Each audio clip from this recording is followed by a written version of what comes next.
Shabbat Shalom, Haverim, Shabbat Shalom, Lekulam, Shabbat Shalom a todos. Um ótimo Shabbat para vocês. Como o Eterno disse para Moshe, Zahor El Tion HaShabbat Lekadisho. Lembra-te do dia de Shabbat para o consagrar ou santificar, para guardar, para fazer uso dele em memória de mim, da minha criação. Semana passada eu acho que eu acabei esquecendo de dizer eu acho que eu disse viu, vem, a mesma coisa, né? A Parashá Bo, que significa vem, né? E hoje nós vamos estudar a Parashá Beshalar, que significa quando ele soltou. Ou seja, está se referindo aí ao faraó, quando ele soltou o povo. E a Parashá Beshalar, ela se encontra lá no livro de Shemot. Shemot é Êxodo, Shemot significa nomes, né? Esse livro, ele fala dos nomes, ele dá nomes. E Beshalar está lá em Êxodo, que é Shemot, a partir do 13, 17 até 17, 16. Vamos às particularidades dessa Parashá, que digamos assim, o tema central dessa Parashá é a abertura do Mar Vermelho. Lógico, foi digamos assim, um milagre, né, mais diante dos olhos dos hebreus e diante do povo egípcio, do exército egípcio, mais miraculoso foi ver o mar se abrir. Mas existe um milagre que ele vai se tornar bem mais importante do que a abertura do Mar Vermelho. Porque a abertura do Mar Vermelho foi um evento, né, e ali, naquele momento, se desfez e tudo voltou ao normal. A Parashá começa com o faraó arrependendo-se de liberar Bnei Israel, o povo de Israel, os filhos de Israel, né? E aí vem as nuvens, né, de Hashem que protegem Bnei Israel. Você lê o texto e você vai entender tudo isso. Bnei Israel se voltam em direção ao Egito. É interessante que eles sobem, eles vão em direção à caminhada que era natural para ir para a terra de Canaã, que durava 3 dias, né? E aí eles chegam em Sucote e depois voltam, né? E aí eles voltam, viajaram 3 dias, né? E aí eles param em um lugar chamado Pihairote. Eu acho que é isso, Pihairote, né? Que é próximo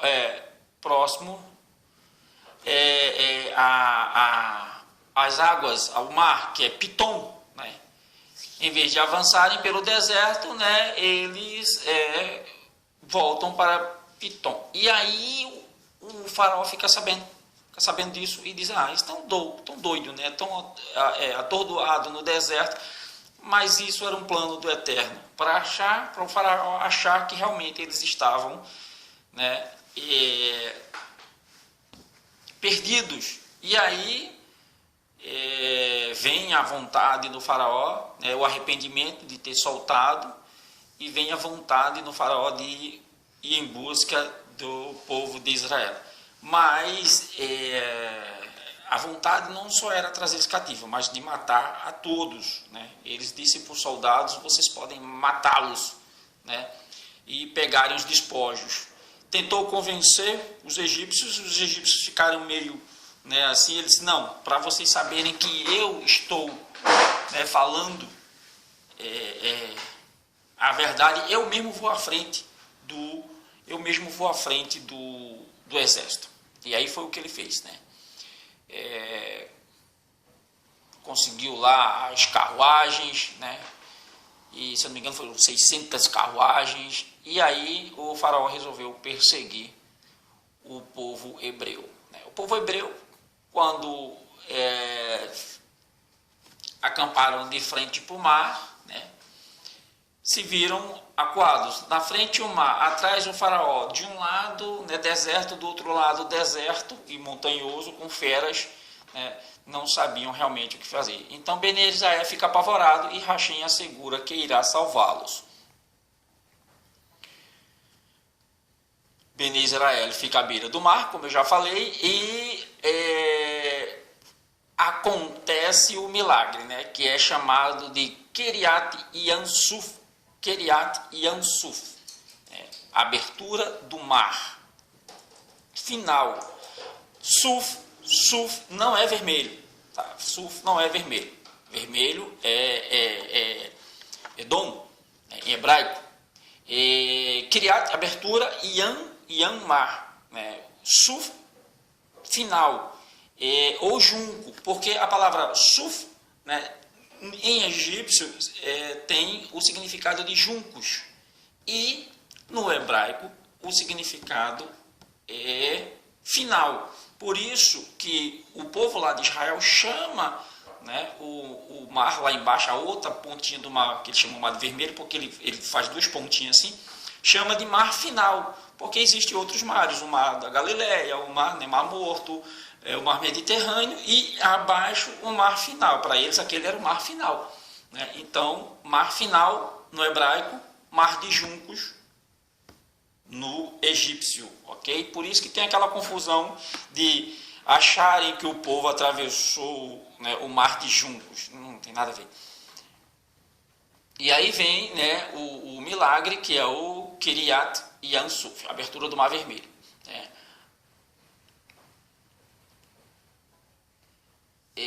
Há quem diga que aconteceram 10 milagres, né, na abertura do Mar Vermelho, que o primeiro a água se dividiu, a segunda essa formou um teto de proteção sobre as cabeças, né, o terceiro a água dividiu-se em 12 passagens, isso é conjectura judaica, uma para cada tribo. O solo sobre Bene Israel estava completamente seco, lógico. O solo sobre os pés dos egípcios era como argila, e isto era uma retribuição para punir os egípcios a terem escravizado Bene Israel a fazer trabalho com barro.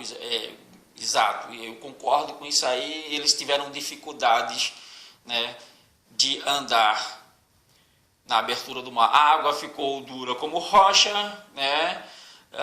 6, né? 7, a água solidificada formava paredes de mosaicos decorativos. 8, as paredes eram transparentes, as tribos podiam ver umas às outras, conjectura. 9, se um hebreu enquanto cruzava o Mar Vermelho ficasse com sede, tinha apenas que estender a mão e as paredes se derretiam, produzindo água potável. Não é de se questionar isso. Às 10, assim que tivesse saciado a sede, a parede voltava a virar uma massa sólida. Okay? Conjecturas judaicas. As 10 pragas que sobrevieram aos egípcios no Mar Vermelho. Não vou falar sobre isso, né? Algumas coisas que eu não vou comentar aqui, eu comentei detalhadamente em outro vídeo lá atrás, há 2 anos atrás. Está tudo detalhadozinho. Coisas que eu vou passar por cima aqui hoje. O que aconteceu ao faraó, né? Mihamorra Baelim Hashem, essa frase, né, a gente vai falar mais para frente um pouquinho. O faraó, dizem que ele fez techuvá, né, ele fez techuvá. Não morreu, foi para a cidade de Nínive, né, que é Nivi, e lá se tornou rei. Tanto que na época do profeta Jonas, né, ele foi quem convenceu também aos homens de Nínive a se arrependerem, porque ele já tinha tido a experiência com o Rachem de Israel. O Shabat Shinra, que é o Shabat da canção. Esse você pode ver no vídeo que eu já gravei há 2 anos atrás. Eu não vou comentar, é muito longo. Não vou comentar. É o Shabat da canção. O momento da canção, né? Aí eles, depois que atravessam o mar, Israel não quer sair de perto do mar, porque ali aconteceu aquele milagre, né? E para eles ali era um lugar perfeito, porque a presença do Eterno tinha tinha sido muito forte ali. E sem falar da parte material, que o mar estava jogando os despojos dos soldados para a beira do mar, né, para a praia. Né. A Shinra no Mar Vermelho, né, que é o cântico do Mar Vermelho, foi cantada primeiro por Moshe e repetida por Bnei Israel. A Torá afirma As Hashim, Yashim, As Yashim. Então cantarão utilizando o verbo no tempo futuro, ao invés de descrever cantaram no passado. Moshe e Bnei Israel, ao verem os milagres, decidiram que iriam cantar. Além dessa explicação mais superficial, nossos sábios derivam o importante princípio da palavra cantarão no tempo futuro. É exatamente essa palavra que a Torá nos ensina o conceito de Terriat Hametim, a ressurreição dos mortos. Terriat Hametim, né? Hashem trará de volta os mortos na vida do Mashiach. E então eles, Moshe e Bnei Israel, literalmente cantarão no futuro, uma vez mais, os feitos de Hashem. Shirat Hayam, cântico de louvores no Mar Vermelho. E aí ele começa a girar lá, Hashem ki gaol ga. Né? E aí isso virou Rovo, Ramabaim. E por aí vai. Não vou ler todo o cântico aqui em hebraico, porque eu já fiz isso na paraxá passada. Mas uma parte bem legal, né, do cântico é quando ele fala aquelas palavras que eu acabei de falar, né, que até é um cântico, né, em hebraico, né, que é Mihamorra. Ele diz assim, Mihamorra Baelim Hashem, o Adonai. Quem é como tu, ó Hashem, entre os poderosos? Quem é como tu entre os poderosos? Né? Quem é como tu?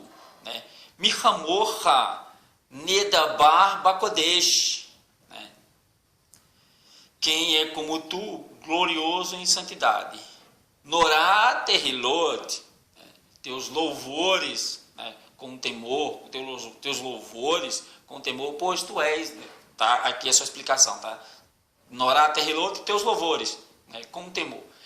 Pois tu és grandioso, que tememos, que louvaremos, sejam que os nossos louvores, né, talvez sejam insuficientes, né? O Sefelê, realizando maravilhas. Né?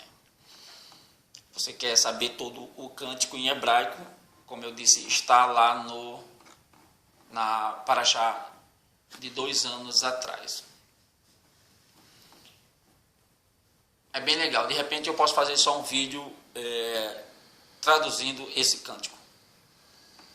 Então, o que é que acontece depois que eles atravessam? Eles cantam, primeiro os homens cantam, depois as mulheres cantam e depois é que os anjos cantam. No final desse cântico, né, a frase final, que ela é muito boa, né, é de nos regozijarmos, né, Moshe e Bnei Israel diz o seguinte, que sus parou berirbo uverachav uvefarashav Bayam vaiashev Hashem elechem etme hayan uvene Israel halhu vaiabachá Betor Hayan. Legal, hebraico. Porque entraram no mar os cavalos do faraó com seus carros e seus cavaleiros. Fez voltar o Eterno sobre ele as águas do mar. E os filhos de Israel foram pelo seco, pelo meio do mar. Todo esse cântico aqui, né, não deixa de ser profético, porque lá na frente começam a acontecer coisas que eles cantaram aqui. Né? As mulheres cantam com júbilos também, né, lideradas por Miriam. Né? Bnei Israel relutam em deixar o mar vermelho, como eu falei, a falta de água. Aí vem a falta de água e eles vão para um lugar chamado Mara, que tem as águas amargas. E existe uma planta lá onde o milagre não está na planta, o milagre quem fez foi Hashem, onde Moshe pega os galhos dessa planta, coloca na água e a água fica doce, né? Os primeiros ensinamentos, né, porque o Eterno ia dar a Torá, e essa vai ser uma paraxá muito boa também, a entrega da Torá, mais para frente, os primeiros ensinamentos. Enquanto os hebreus estavam acampados em Mará, Hashem elucidou a Moshe as 10 mitzvot que teria de ensinar a Bnei Israel. Moshe deveria ensinar as 7 mitzvot dos filhos de Noa, além de leis a respeito de Shabat, honrar os pais, e Mishpatim. Essas Mishpatins, né, são os ensinamentos, né, os mandamentos, Mishpatim, mandamentos, né, civis e divinas, que vão ser explicadas, né, na próxima paraxá, Mishpatim. Hashem então adverte a Bnei Israel: se observarem essas mitzvot, serão merecedores de muitas mais mitzvot, de muitos mais mandamentos, né, de muitos mais bênçãos. Se aprimorarem seus caminhos e cumprirem a Torá e mitzvot, serão poupados de todas as doenças. Toda a enfermidade que coloquei sobre o Egito, não colocarei sobre vocês, porque eu sou o Elohim que cura. Mas aí o povo, apesar de ter levado gado, não querem comer o gado que levaram e exige carne, né, de Moshe, né, exigência por carne. E aí acontece mais um milagre, né, que é a exigência por carne. E aí, além da carne, eles exigem também o pão, né?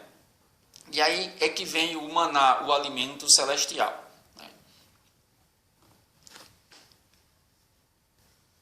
Há uma linha de pensamento que dizem que o maná, quando era comido por crianças, tanto recém-nascidas, né, ou de berço, até uma certa idade, ele tinha gosto de leite. Né? Os jovens tinham gosto de pão, os adultos pão, né? E para os velhos tinham gosto de mel. Né? Ou seja, eles dizem que se você pensasse num frango assado, né, o maná teria esse gosto também. E outra linha de pensamento também é que o maná ele era absorvido por todo o organismo. Você não precisava expelir secreções, né, ou seja, defecar o maná no deserto. O organismo ele absorvia tudo, então, né, não tinha essa necessidade. Isso é linha de pensamento, tá? Não está na Torá. As sobras do maná, né, elas se dissolviam com o sol. Existem alguns, né, pensamentozinhos que dizem que o povo queria, né, a todo custo imprensar, né, Moshe ou desacreditar suas palavras, como fizeram com Yeshua. Né? E aí eles juntavam muito maná na sexta-feira, para no Shabat dizer que aquele maná, né, foi recolhido no Shabat.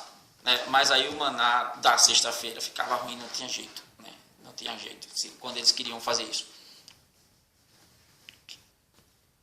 E aí vem aquilo que eu lhe falei, né? O maior milagre, né, daquela época, para mim, foi o maná. Porque os outros duraram poucos dias ou um momento, mas o maná foram 40 anos sustentando o povo de maná. Né? E isso mostra a grandeza e o cuidado que Hashem tem pelo seu povo. Eram maná no domingo, na segunda, na terça, na quarta, na quinta e na sexta. Quando chegava na sexta, o maná você podia pegar dobrado. Nos outros dias, se você pegasse, ele estava bicho no outro dia. Né? Mas o da sexta-feira, ele era preservado no sábado, que era uma porção dobrada. Na primeira vez que as pessoas pegaram, não souberam, e quando chegaram em casa a porção estava dobrada. E não entenderam isso, e aí o Eterno explicou para Moshe que na sexta, era preciso, na sexta de manhã, né, se pegava porção dobrada, porque quando anoitecesse da sexta-feira já era sábado e no outro dia de manhã era sábado, o maná não ia cair. E aí se tinha a porção dobrada. Isso mostra que Hashem sustenta o seu povo, né? Ele tem a palavra, né? Ele dá a palavra dele para sustentar o seu povo, né? Se eles cumprirem mandamentos. Se você não trabalhar no sábado, ele vai lhe sustentar. Agora sabemos que estamos no exílio, né? E que no exílio é difícil cumprir o sábado. Algumas pessoas conseguem cumprir o sábado, outras não. Algumas têm que trabalhar, né? E sabe-se que o sábado ele tem uma ressalva, que é a vida. A vida ela vale mais do que o sábado. E isso Yeshua explica, eu já expliquei aqui, não vou tocar no assunto de novo. E aí vem também, né, a recompensa dos pássaros. Eles pediram carne, e aí veio os pássaros, mas lá no texto, se você for ler, acontece algo bem interessante, né? As pessoas que pegaram pássaros demais, né? Acontece algo interessante, né? As lições eternas do maná, né? Porque Hashem fez cair, né, do céu o maná diariamente, em vez de fazê-lo cair uma vez só por ano, fornecendo assim provisões suficientes para todo o ano, né? Ele podia fazer cair uma vez só, né? Já que o maná não ficava ruim da sexta para o sábado, ele podia ficar. O Eterno tem poder para deixar ele o ano inteiro, né, sem ficar ruim. Podemos responder esta pergunta com uma parábola. Escute só essa história. Um rei sustentava o filho, dando-lhe uma mesada grande o suficiente para prover as necessidades de um ano inteiro. Assim sendo, o príncipe visitava o pai uma vez por ano, para ir buscar a mesada, no caso, no dia em que os fundos se esgotavam. Por isso, o pai decidiu mudar seu método. Daria a seu filho apenas uma pequena quantidade ou uma quantia suficiente para cobrir as despesas de um dia em diante. O filho vinha visitar o pai todos os dias. Ou seja, quando o rei começou a dar só o sustento de um dia, o filho ia visitar o pai todos os dias. Analogamente, Hashem provê a Bene Israel alimento necessário apenas para um dia. O chefe de família se preocuparia: talvez amanhã não desça nenhum maná, e meus filhos morrerão de fome. Consequentemente, Bene Israel dirigiam seus pensamentos ao céu a todo momento. Ou seja, era uma maneira do povo, né, não era forçado porque eles aceitaram isso. Há ainda duas razões para que o maná descesse diariamente. Primeiro, para que fosse consumido quente, né? Isso é uma conjectura, ou para poupar Bene Israel de carregarem provisões no deserto. Essa é mais lógica, né? Para não carregar peso.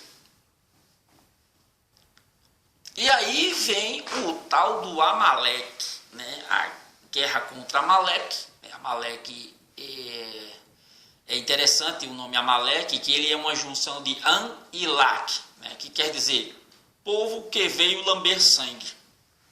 Por aí você já tira, né? E aí se aproveita, né, do êxodo de Israel e querem roubar, né, todas as provisões e o ouro que Israel tinha saído do Egito com ele. Lógico, todo esse ouro foi pagamento pelo trabalho forçado, né, no Egito, né? E aí Amaleque vem para roubar Israel.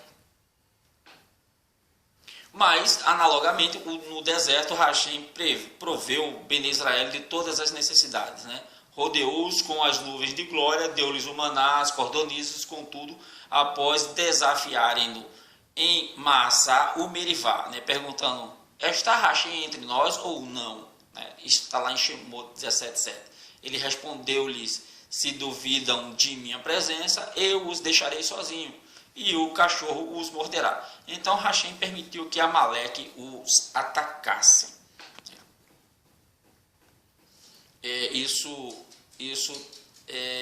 Moshe ordenou a Yehoshua, né, Yehoshua e Josué: escolha homens fortes e tementes, né, a Hashem para lutar contra Amaleque. e leve-os para a batalha fora das nuvens de glória. Amaleque, né, por isso que eu digo que é bom ler genealogia, porque Amaleque, lá na frente, quando Saul se torna rei, o Eterno ordena que Saul mate todos, elimine todos. Isso não é assassinato, isso é uma ordem. Aí você diz, mas o mandamento diz não matarás. O mandamento, quando diz não matarás, ele está traduzido errado. O correto seria não assassinarás. No caso de Amaleque, olha o que Amaleque fez. E desse dia em diante, o Eterno disse a Amaleque, eu vou exterminar Amaleque da face da terra, porque eles são covardes, é um povo covarde que se aproveitou da fragilidade do povo no deserto, né, e atacou. Só que isso ninguém lembra, né? Quando chega lá, quando o Eterno ordena a entrada em Canaã e manda expulsar os povos que adoravam ídolos, sacrificavam crianças, né? E isso ninguém lembra, né? Só vem dizer que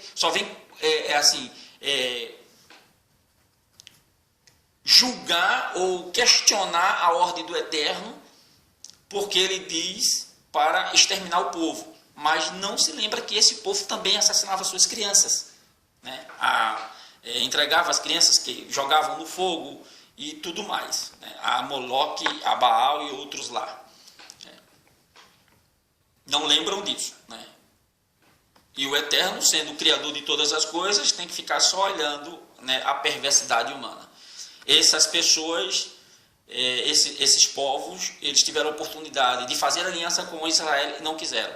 E aí, quando Saul recebe a ordem de exterminar todo o povo de Amaleque, ele não faz isso, ele deixa as mulheres, crianças e o gado. E aí o som, né, do gado vem aos ouvidos do profeta na época, e se eu não me engano era Samuel, e aí ele é julgado pelo Eterno como covarde, né, ganancioso, e não exterminou Amaleque. E aí o Eterno diz, olha, isso vai dar problema lá na frente, pode ter certeza. E o que é que acontece? Uma das mulheres está grávida, né, de Amaleque. Eu estou vendo, né, se você ler a história vai entender.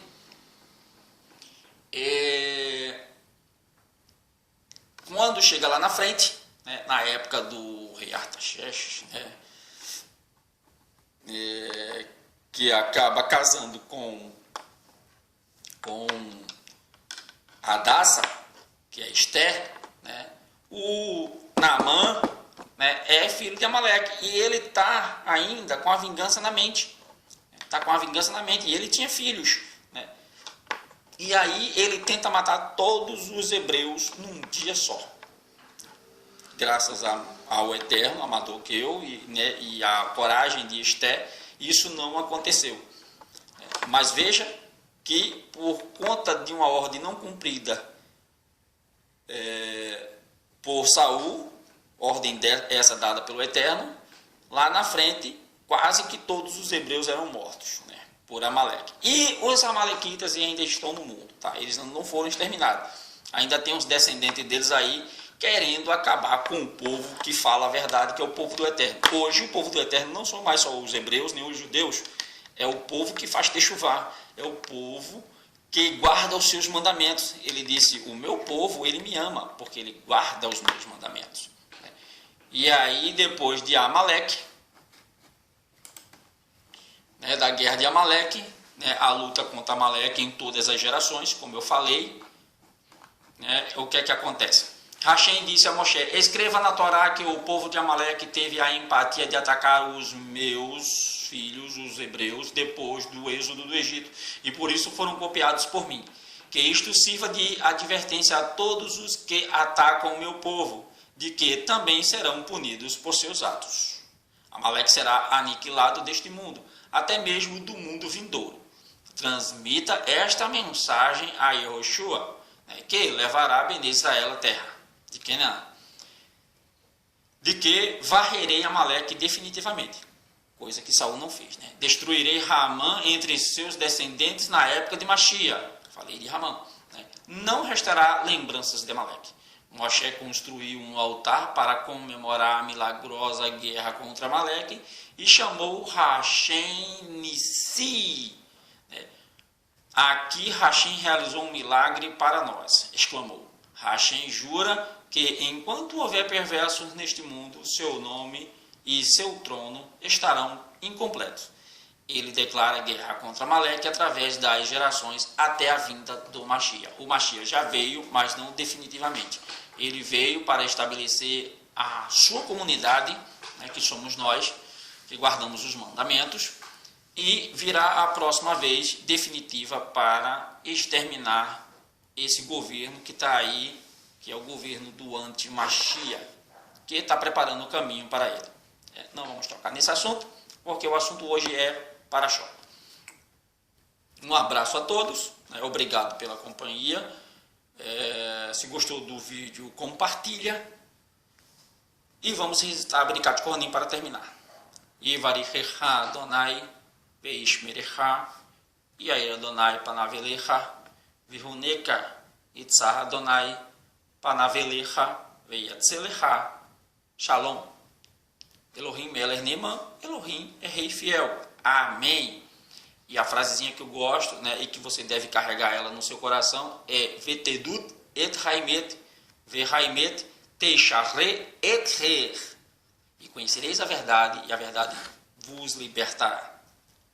Se assim o Eterno permitir, estaremos aqui de volta. Emitzer Hashem. Se assim o Eterno permitir, estaremos aqui de volta. Um Shabbat Shalom a todos e até o próximo vídeo. Shalom.